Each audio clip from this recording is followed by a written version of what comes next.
राग यमन या रागामध्ये म तीव्र असून बाकी सर्व स्वर शुद्ध आहेत। हा राग कल्याण थाटामधील आहे। अतिशय गोड व सुंदर अशा स्वरूपाचा हा राग आहे। आवडल्यास शेअर करा, लाईक करा व सबस्क्राईब करा। आता या रागाचं आलाप मी आपल्यासमोर सादर करतोय। पहिल्यांदा आलापाच्या अगोदर या रागाचं अवरोह आणि अवरोह पहा। नी रे ग म ध नि सा, सा नि ध प म ग रे सा। आता हे अवरोह आणि अवरोह आपल्यासमोर मी सादर केलेलं आहे। यानंतर या रागाची पकड पहा। नी रे ग रे, नी रे सा।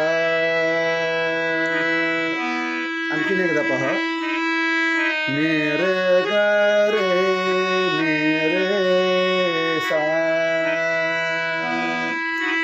नी रे ग म प रे ग रे सा।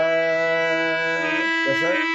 नी रे ग म प रे ग रे सा। यानंतर या यमन रागाची सुरुवात करत असताना पहिल्यांदा आपल्यासमोर आलाप कशा पद्धतीने घेतात हे आपल्यासमोर मी मांडण्याचा प्रयत्न करतोय, समजून घ्या।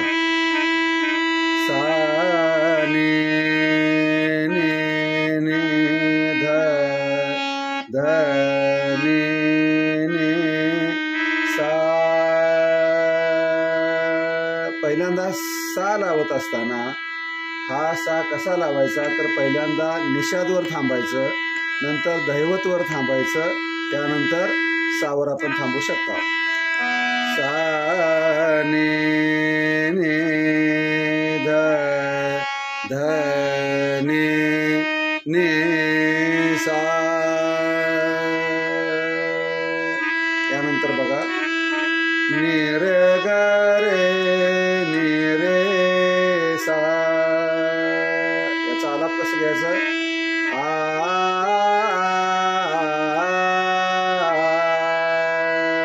आणखीन एकदा बघा। नी रे ग रे, नी रे सा।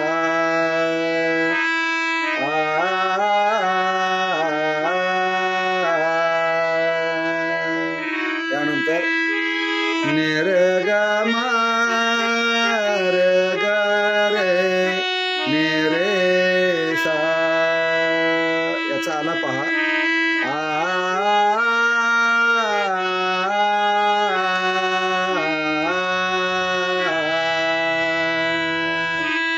आता पुढचा आलाप बघा। नी रे ग म प रे ग रे सा। याचा आलाप पहा।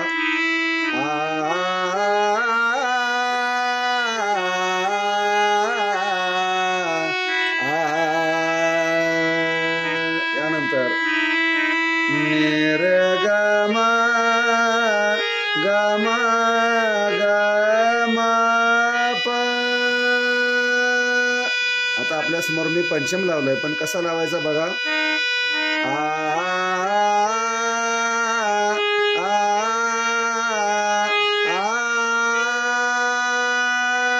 याचा आलाप काय, नोटेशन काय बघा।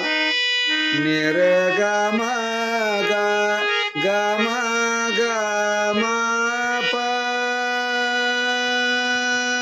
आता आपण पंचमवरती गेलो। आता दैवतवर आपण कशा पद्धतीने जायचं हे थोडं सांगून जातो, तुमच्या लक्षात येईल। नी रे ग म ध ध प।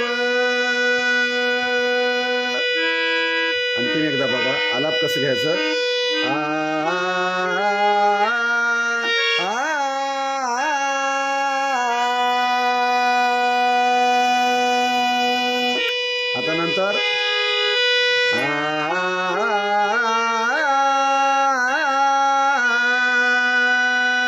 आता वर आपल्याला निषाद वरून जायचं, नंतर षड्जावर जायचं. ग म ध नि आ ग म ध नि ध नि ध नि सा सा सा. हे बघा आ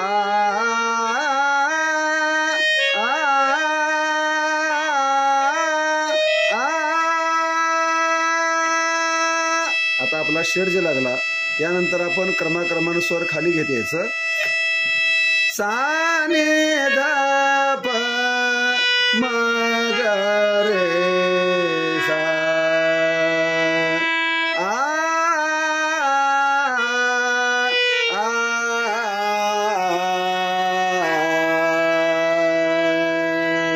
याप्रमाणे हा राग आहे.